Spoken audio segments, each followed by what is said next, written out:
everybody, I'm Steph from Adventure in a Backpack, and today we are going to be talking about I think the only component of our DIY camper van that we have not talked about so far, which is our plumbing. So we hadn't talked about this before because we were not real thrilled with the setup that we had, but several of you have asked for the video anyway to talk about what we do and don't like about the system, and then we'll do an update eventually when we do fix it. So let's just start from the top. We got this faucet. Honestly, this faucet, we do love this. We got this off of Amazon. It's just, kind of has a pull down hose that we can spray larger pots and pans from. We do have a small sink. This is actually like a utility prep sink, like a vegetable prep sink essentially. And we got this used from like Habitat for Humanity, I think. What is that called? The Restore. The Restore, yes. So we got this, a super good deal. We got it for like $10 and it was in great shape. So we installed that and installed the sink, or installed the faucet on that. We did have to be careful to make sure that the faucet wouldn't spray over the sink since it is pretty small. The very first faucet that we bought was too big and it sprayed like right here, which doesn't work. So that setup is great. We do like that. It is running water. It's an electric pump that's hooked into our solar system. So we've got running water. Okay, so that all drains down here. So from here, our gray water tank drains just by gravity all the way down this blue hose right here and into this 7-gallon gray water tank. And we've just got it bungee corded in place, and so we can just easily pull this hose out and take it and dump it when we need to dump that gray water. So this blue hose here, you can see it's kind of in this looped spiral shape. That essentially creates a P-trap so that the gases don't come back up through the sink, cause any smell, etc. Then back here, back here you can see there are two hoses coming essentially into a T that would typically be hot water and cold water, but we do not have a hot water tank, and so those are just teed off and all being fed into the same line into the faucet. So like I said, we don't have hot water on this. The only way we can get hot water in the camper van is to just boil it on the stove. And that's been fine for us so far. So one thing I do want to point out back here is, and I know we're going to probably get some comments on it, is this outlet back here, this 110 outlet is not a GFI outlet. And that's on our to-do list. We did not realize that when we put it in, the proximity to the water.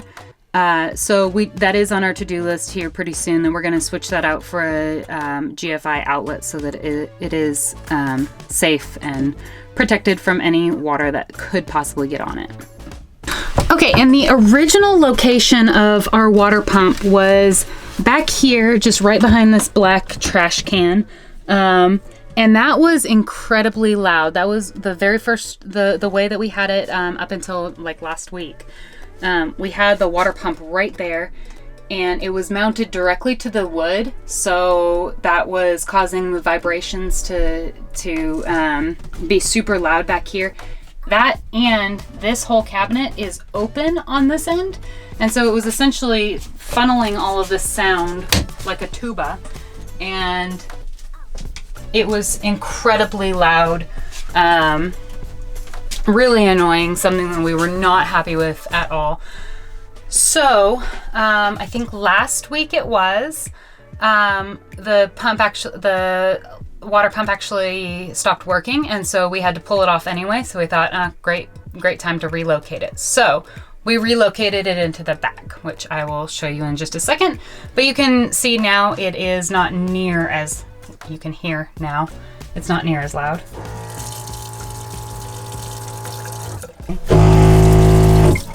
So still has some noise. It still is loud, but it's not nearly as bad as it was before.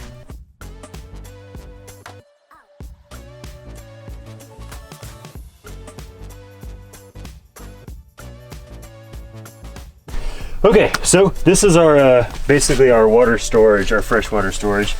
We tried to keep it simple rather than having like some kind of built-in thing. We went with these two totes here.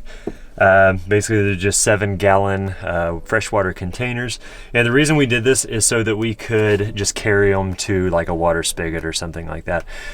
You know, it's, I don't know, it's one of those things where it's like we could, you know, pull up somewhere and get close enough to get with a water hose, or it's like a lot of places are a lot more okay with just showing up and carrying one of these over and then filling up. It's not like filling up, you know, a whole bunch of water out of an RV or something like that. So just a perception thing.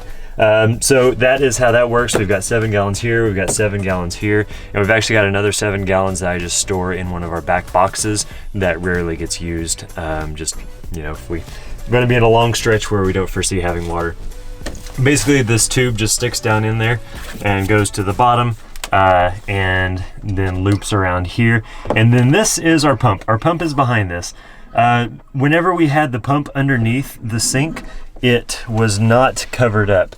The pump is right inside of here. And a lot of people are like, that we've showed this already. We've had a few people like got to see this. They're like, that looks like a mask. I was like, actually, it kind of is a mask at this point, because what this is basically was just Armaflex, which is the stuff that like an air conditioner, the copper pipes gets covered up, but it's like a foam based insulator, and just covered the pump up with that. And I started taping it on there and tried to, you know, get it all like nice and compact, and the more I taped, the more it looked like Groot.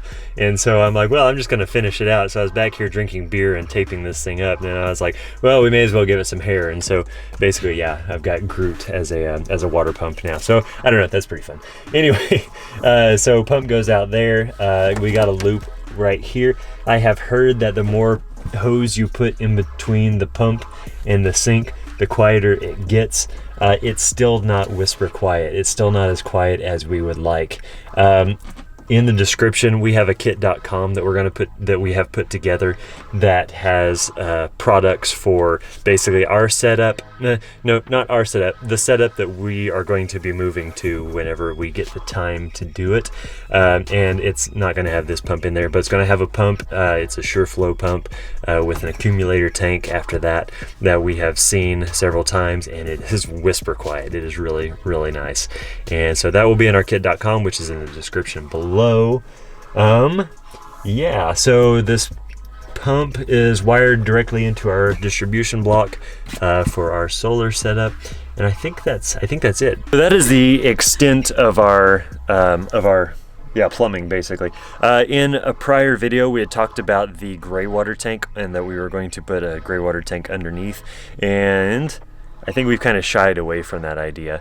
Yeah, and the reason that we've shied away from that is because it is so easy for that little 7-gallon tank to just take it out and dump it into a toilet somewhere, rather than having to find an actual RV dump station and actually dump the water from underneath. So I think we're going to keep that. The smell has gone down significantly.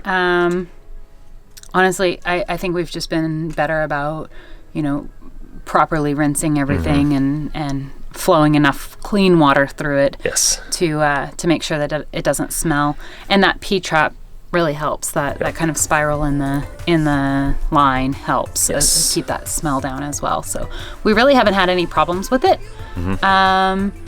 Over the last month or so. Yeah, and just being more careful whenever we empty it, trying not to get any leaks, any dribbles whenever we're taking it out from underneath. I think that was the main smell that we were facing. Right. Yes, because we had spilled a little bit on there, and we had to really, really scrub and get that cleaned out, and finally got it cleaned out. Yep. Yeah, is that it? I think that's all.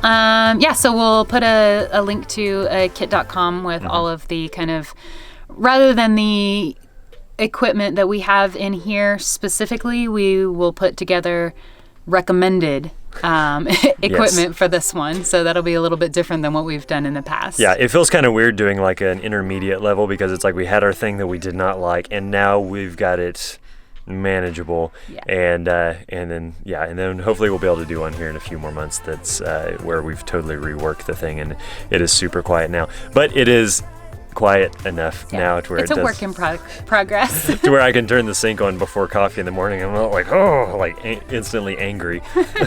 Yes. So if you have any questions about this setup, be sure to ask your questions in the comments below, and I'll get back to them and hopefully be able to answer them for you. And then, you're going to be having some icons pop up on your screen. One of them is going to be a subscribe bubble to stay current on all of our van life as well as our adventures. And the other one's going to be to our blog. You can check out more of our van life as well as more of our written adventures that Steph writes about. And then the last one is going to be our van life playlist, where you can just binge watch all of our videos. So until next time, see ya. Bye.